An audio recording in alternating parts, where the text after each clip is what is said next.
Hello, and thank you for clicking on this video. So I wanted to ask you, have you read the Declaration of Independence? Um, Now, this really came up in my mind. It was about 2 weeks ago. There was a congressman or senator, now I forget who, but anyways, who stated that our rights come from government.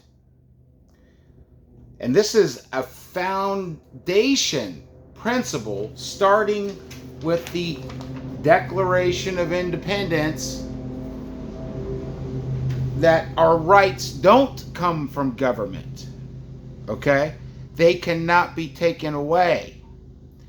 And really, when I was in school, I remember reading, my textbook talked about the Declaration of Independence, but I know in school it was never required to actually read the Declaration of Independence. So I want to bring it to your attention because it's very important. It's literally a few pages. So it's this,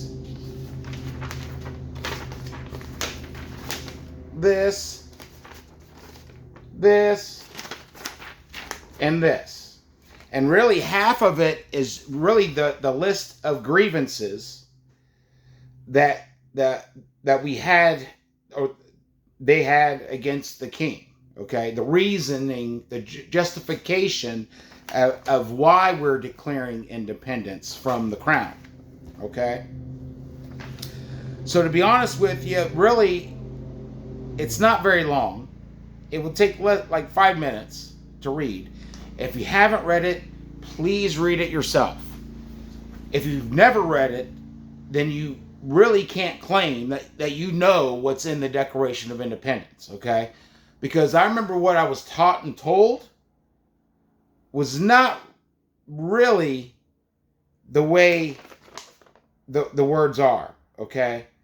And again, it makes you question, why was there multiple pages, like multiple times longer than the actual Declaration itself, telling you about what the Declaration of Independence says. Okay, so anyways, I wanted to bring this up, and because our rights don't come from government. Our rights don't come from any man or anything created by man.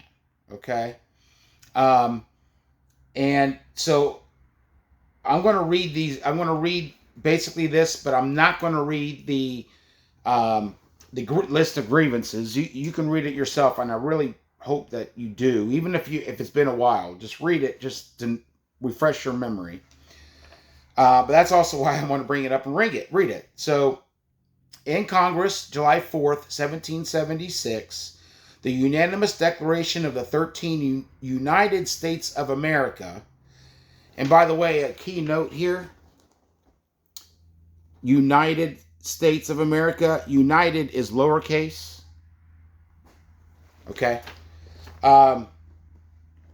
United States of America, when in the course of human events it becomes necessary for one people to dissolve the political bands which have connected them with another, and to assume among the powers of the earth the separate and equal station to which the laws of nature and of nature's God entitle them, a decent respect to the opinions of mankind requires that they should declare the causes which impel them to the separation.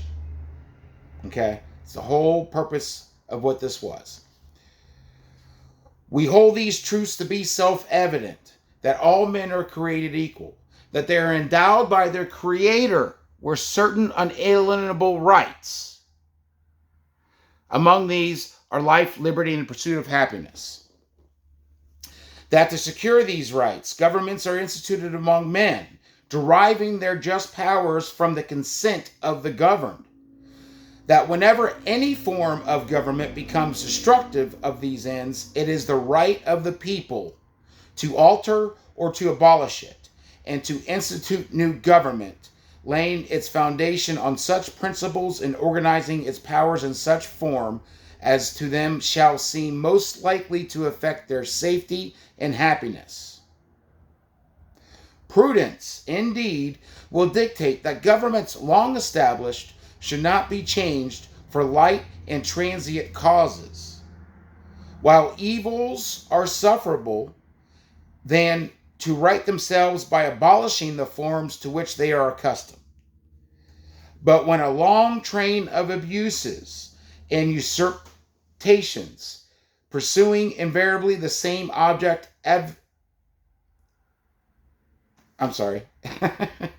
invariably the same object evinces a design to reduce them under absolute despotism, it is their right, it is their duty to throw off such government and to provide new guards for their future security. Such has been the patent sufferance of these colonies, and such is now the necessity which constrains them to alter their former systems of government. The history of the present King of Great Britain is a history of repeated injuries and usurpations, all having in direct object the establishment of an absolute tyranny over these states. To provide this, let facts be submitted to a candid world. And then the list of grievances. And I definitely suggest to read these yourself, because these are what the founders basically called across the line. Across the line.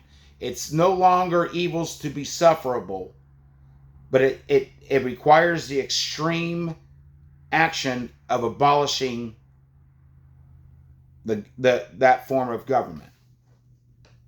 I'm going to read the end of this after the list of grievances, okay? In every stage of these oppressions, we have petitioned for redress in the most humble terms. Our repeated petitions have been answered only by repeated injury. A prince whose character is thus marked by every act which may define a tyrant is unfit to be the ruler of a free people. Nor have we been wanting in attentions to our British brethren. We have warned them from time to time of attempts by their legislature to extend an unwarrantable jurisdiction over us. We have reminded them of the circumstances of our immigration and settlement here.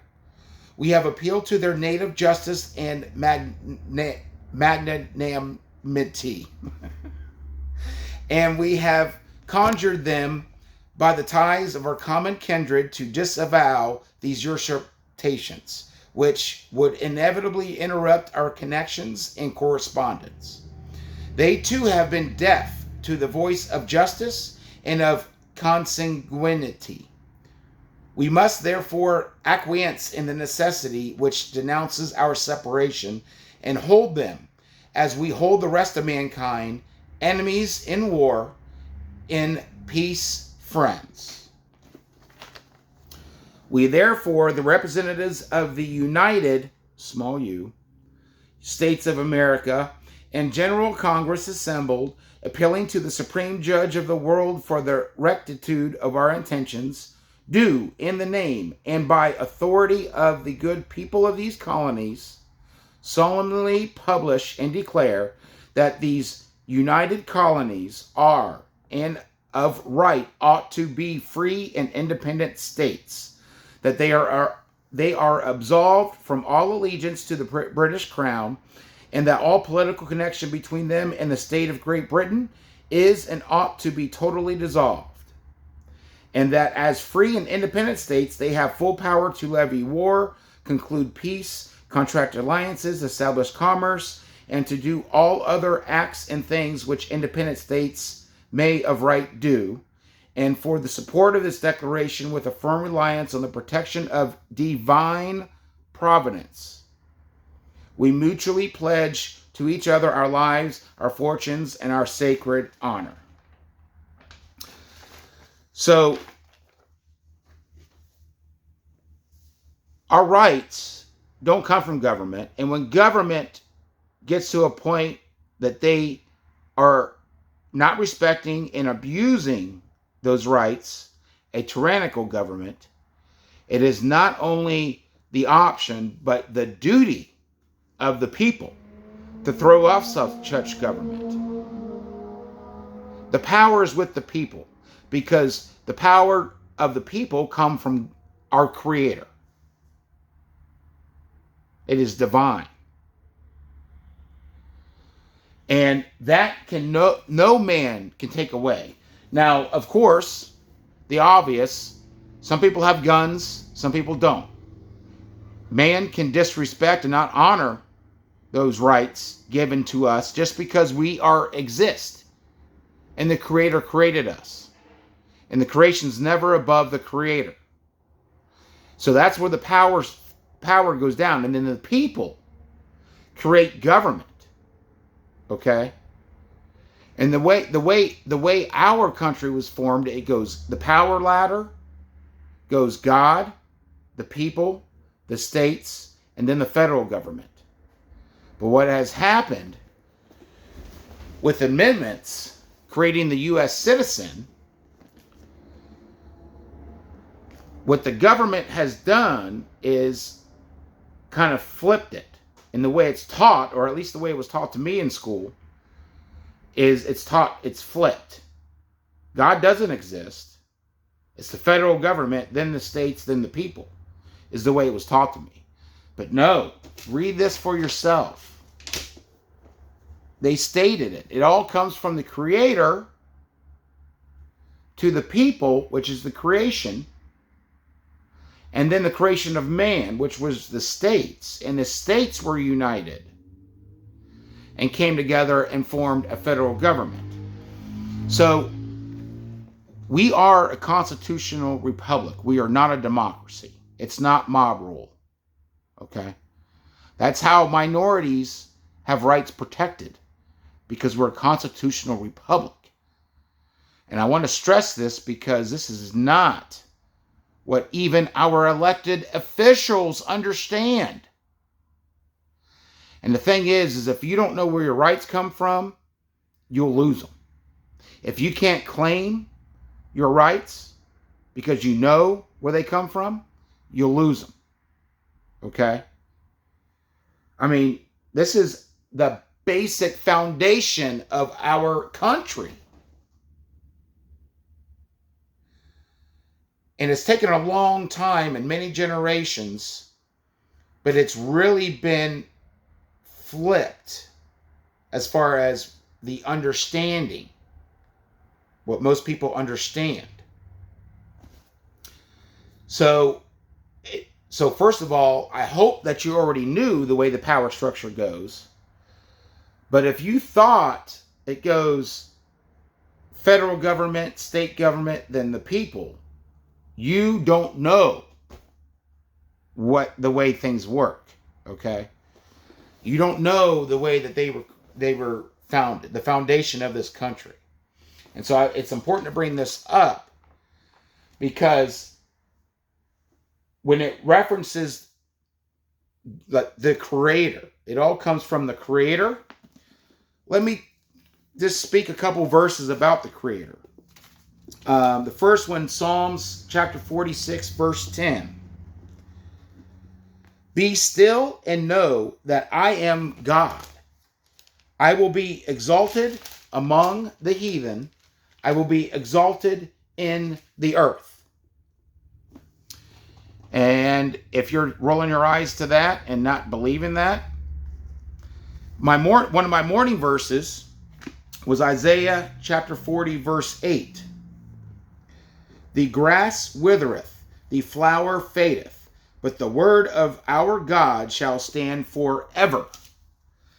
And what made this country great, of course, we had very hardworking individuals. I'm not taking that away from the people, but We were blessed. This country's blessed by God because we were found, the foundation of it is in God's word, which will never pass. Okay? And so I want to stress this because it's important. If you don't know where they come from, if you don't know who you are, you're easily controlled and manipulated, and fear is used. Now the thing is the bigger picture is really, this is all a spiritual warfare. It always has been, it always will be. Because that's what's eternal. Not this earth, not this temporary life here, not creations of man. And so you need to know where your rights come from. They're unalienable rights. You cannot be separated from them because they came from your creator. So I'm going to end this here, but I mean, this is a basic foundation building block of what America was founded on, because the people founded it on God. Okay? Now I've heard, of course, separation of church and state. The government cannot dictate how you worship the Creator. But the whole government, through the people, from the Creator, all power comes from the Creator. Okay? If you don't take anything away from this, as far as, your relationship with God, at least take away this. The power goes God, the people, then the state governments, then the federal government. That's the foundation of this country. We're a constitutional republic where the rights of everyone cannot be infringed upon and are protected. Not democracy where the majority rules. Okay? So don't get confused.